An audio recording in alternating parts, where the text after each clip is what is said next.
Question number 10 11 को mark करें, ये सेम टाइप की क्वेश्चन है। क्वेश्चन नंबर 12 to 14 को मार्क करें, ये सेम टाइप के क्वेश्चन है।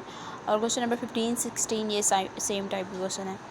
आपने अभी तक 2 टाइप्स के पहले सॉल्व किए थे, ये 3 टाइप्स के अब आप करेंगे, तो टोटल 5 टाइप्स बनती हैं। क्वेश्चन नंबर 12 है 4 इंटू डॉट का मतलब होता है मल्टीप्लाई 2 पार 2x + 1 minus 9 into 2x + 1 is equals to 0। यहाँ पे आपने क्या करना है, यहाँ पे आपने सबसे पहले पावर की स्प्लिटिंग करनी है। पावर की स्प्लिटिंग आप क्यों कर रहे हो, इस वजह से कर रहे हो ताकि अगर आपको एक टर्म आप वाई लो तो दूसरी y² बन सके। आपने पावर की यहाँ पे स्प्लिटिंग की, बेस सेम है, आपके पास 2 है तो आप स्प्लिट कर सकते हो इसको। 2x + 1 है, 2x को आप अलहदा कर दो और +1 को आप अलहदा कर दो। पावर को आप स्प्लिट कर रहे हो, 2x को आप अलहदा कर रहे हो और +1 को आप अलहदा कर रहे हो, तो आपके पास आ रहा है 4 डॉट आपके पास मल्टीप्लिकेशन को रिप्रेजेंट कर रहा है। 2x को आपने सेपरेट किया, इस तरह जब आपने +1 को सेपरेट किया तो उसकी बेस क्या थी 2, तो क्या बनेगा 2 की पावर 1। ठीक है, यहाँ पे आपने स्प्लिटिंग की है तो आपके पास बना है 4.2x.2 की पावर 1 माइनस 9 इंटू 2x वो एज इट इज़ रहेगा +1 इक्वल्स टू 0। अब आपने क्या करना है कि आपके पास 2 की पावर 1 एक कांस्टेंट टर्म है और 4 भी एक कांस्टेंट टर्म है, ये दोनों आपस में मल्टीप्लाई हो सकते हैं, इनको आप मल्टीप्लाई कर दो। 4 2 क्या होता है 8, तो ये आ जाएगा 8 की पावर 2 की पावर 2x आप लिख सकते हो, या जिस तरह इन्होंने स्क्वायर की फॉर्म में लिखा हुआ है अलहदा से वो भी लिख सकते हो।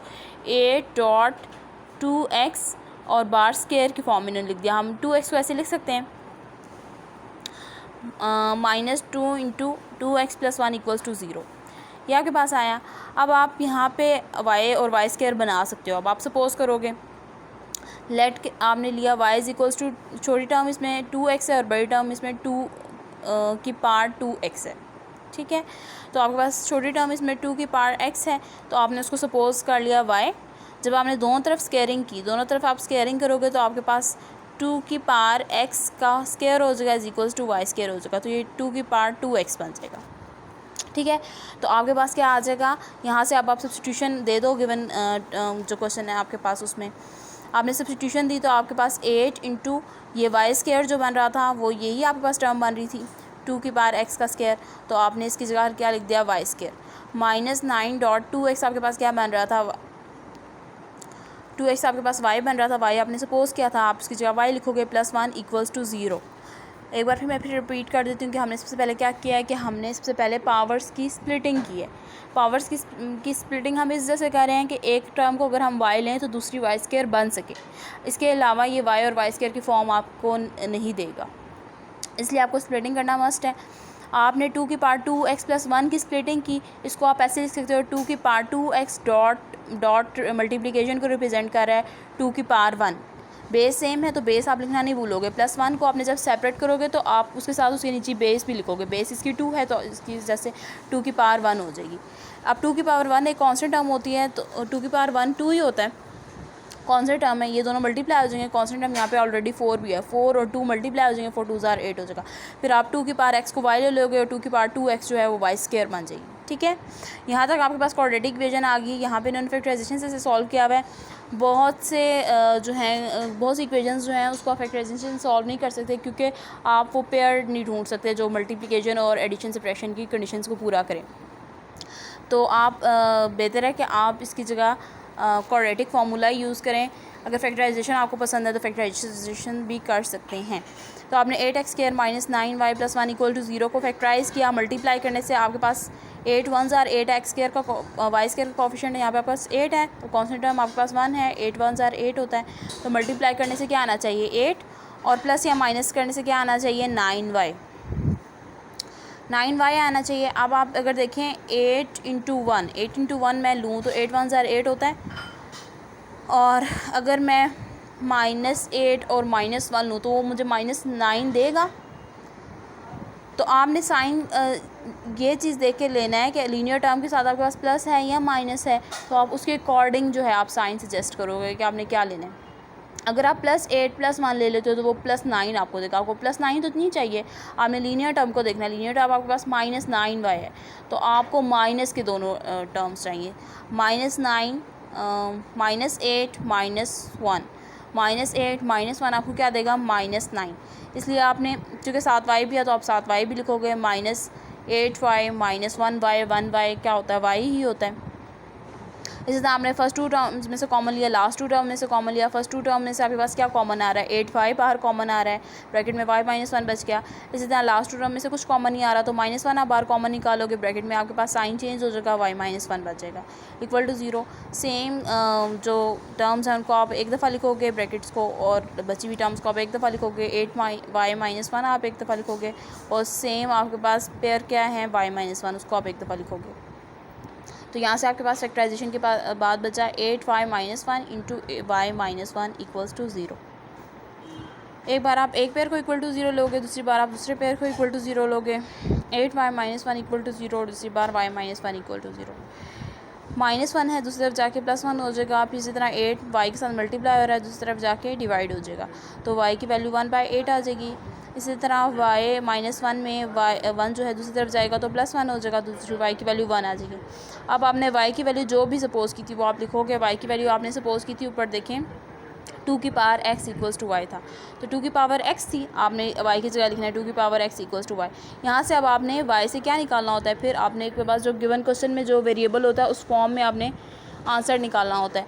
आपके पास गिवन क्वेश्चन जो है x के वेरिएबल में है, तो आपने यहाँ से x की ही वैल्यूज़ फाइंड आउट करनी है। x की वैल्यू आप कैसे फाइंड आउट करोगे, y की जगह आपने उसकी वैल्यू लिखी, y आपने सपोज़ किया था 2x, तो यहाँ से आया 2x इक्वल्स टू 1/8। अब आपने क्या करना है कि आपने x की वैल्यू यहाँ से निकालनी है। x की वैल्यू निकालनी है तो 8 को आप लिख सकते हो 2 का क्यूब, क्योंकि 2 2 ज़ार 4 होता है और 4 2 ज़ार 8 होता है, तो 8 की जगह आपने लिखा 2 का क्यूब, क्योंकि 8 को आप 2 का क्यूब लिख सकते हो। आप 2 का क्यूब है, जब वो ऊपर चला जाएगा तो उसका साइन चेंज हो जाएगा, ऊपर जाके क्या आ जाएगा 2 की पावर +3 थी, ऊपर जाके क्या हो जाएगा 2 की पावर -3 हो जाएगी। अब आपके पास जब बेस सेम हो तो पावर इक्वल होती हैं। बेस आपके पास यहाँ पे दोनों तरफ 2 है तो पावर आपके पास इक्वल हो ले सकते हैं आप। पावर आपके पास एक जगह x है और दूसरी जगह -3 है, तो आपके पास यहाँ से x की वैल्यू आ जाएगी x इक्वल्स टू -3। ये आप कब लिख सकते हो, जब आपके पास बेस सेम हो। बेस आपके पास दोनों तरफ क्या है 2 है, सेम है, इस वजह से आप पावर को इक्वल ले सकते हो। यहाँ से आपके पास x की वैल्यू क्या आई, x इक्वल्स टू -3। इसी तरह आप नेक्स्ट में देखें, नेक्स्ट में आपके पास y इक्वल्स टू 1 है, y की जगह आप उसकी वैल्यू डाल दोगे। y की वैल्यू क्या है 2 की power x is equals to 1। अब आप 2 की पावर x की जगह 2 की पावर x लिखोगे, इक्वल्स टू 1 की जगह आप क्या लिख सकते हो, चूँकि आप बेस सेम बनाना चाह रहे हो ना, बेस सेम बनाओगे तो पावर इक्वल आएगी, तो आप 1 की जगह 2 की पावर 0 लिख सकते हो। किसी भी टर्म की पावर 0 1 होती है, 3 की पावर 0 भी 1 होती है, 4 की पावर 0 भी 1 होती है, किसी भी टर्म की पावर 0 जो होती है वो 1 होती है, तो आप 1 की जगह 2 की पावर 0 लिख सकते हो। ये आपने क्यों लिखा, क्योंकि आप बेस सेम करना चाह रहे हो। अब आपके पास दोनों तरफ बेस 2 2 है तो पावर आपके पास इक्वल आ जाएगी। पावर आपके पास क्या आ जाएगी, x इक्वल्स टू 0, तो x की दूसरी वैल्यू भी फाइंड आउट होगी। तो यहाँ से आपके पास सोल्यूशन सेट में क्या आया, -3 एंड 0, 2 वैल्यूज़ आपके पास आ गई x की। अब सोल्यूशन सेट में x की ही वैल्यूज़ लिखोगे। फिर नेक्स्ट क्वेश्चन में आप देखो, नेक्स्ट क्वेश्चन में आपके पास 3 की पावर 2x + 2 है। फिर आपने क्या करना है कि सबसे पहले स्प्लिटिंग करनी है, इसकी आप स्प्लिटिंग कर दोगे। 3 की पावर 2x और 3 की पावर 2 में स्प्लिट हो जाएगा। 3 की पावर 2 क्या होती है, 3 3 ज़ार 9 होता है, तो ये 9 इंटू आप लिखोगे 3 power x into whole square 3 की पावर 2x को। इसी तरह नेक्स्ट में अगर आप देखो तो आपके पास 3 की पावर x है और 12 के साथ है, वो एज इट इज़ रहेगा, +3 इक्वल्स टू 0, बाकी एज इट इज़ रहा आपके पास। आपने इसी तरह 3 की पावर x को y से पोज किया और 3 की पावर जो दूसरी टर्म होगी x स्क्वायर वो y का स्क्वायर बन जाएगी। आपने क्वेश्चन में पुट करोगे, यहाँ से y की 2 वैल्यूज़ निकालोगे। जब आपके पास y की 2 वैल्यूज़ निकल आएंगी तो फिर आपने क्या करना है, उसी तरह जो आपने y सपोज किया था वो आप लिखोगे। y आपने क्या सपोज किया हुआ है 3 की पावर x इक्वल्स टू 1। फिर आपने बेस सेम करनी है, तो बेस सेम करनी है, आप इसको 3 की पावर 0 भी लिख सकते हो। मैं आपको बता रही हूँ कि किसी भी टर्म की पावर 0 जो होती है वो 1 ही होती है, तो आप 3 की पावर 0 भी 1 ही होगी ऑफ कोर्स। तो आप यहाँ पे 1 की जगह 3 की पावर 0 लिख रहे हो, तो यहाँ पे आपके पास बेस सेम हो गया, तो value x is equals to 0 हो जाएगी, पावर भी सेम हो जाएगी। इसी तरह नेक्स्ट टाइम में आप देखें y इज इक्वल्स टू 3/9 आया है, 3 1 3 ज़ार 9 होता है, तो 1/3 हो जाएगा। 3 की पावर 1 है नीचे, जब वो ऊपर आएगा तो क्या हो जाएगा 3 की पावर -1 हो जाएगा। बेस सेम है 3 3, तो पावर्स इक्वल आ जाएंगी, x इक्वल्स टू -1, यहाँ से भी x की 2 वैल्यूज़ आ गई। फिर नेक्स्ट में आप देखें तो नेक्स्ट में आपके पास 2x + 64 into 2 -x -20 equal to 0 है, -2x है। 2 की पावर -x है, जब वो नीचे चल जाएगी तो 2 की पावर +x हो जाएगी। इसको आपने नीचे ले गए। फिर आपने यहाँ से 2 की पावर x को y सपोज कर दिया, y सपोज किया, वो लिखा, वहाँ से आपने एलसीएम लिया, y की 2 वैल्यूज़ निकाली, y जो आपने सपोज किया हुआ था वो लिखा, y आपने क्या सपोज किया था 2 की पावर x इक्वल्स टू 16 आ गया। इसी तरह y इक्वल्स टू 4 आया था, तो y की जगह आप उसकी वैल्यू लिखोगे 2 की पावर x इक्वल्स टू 4 आ जाएगा।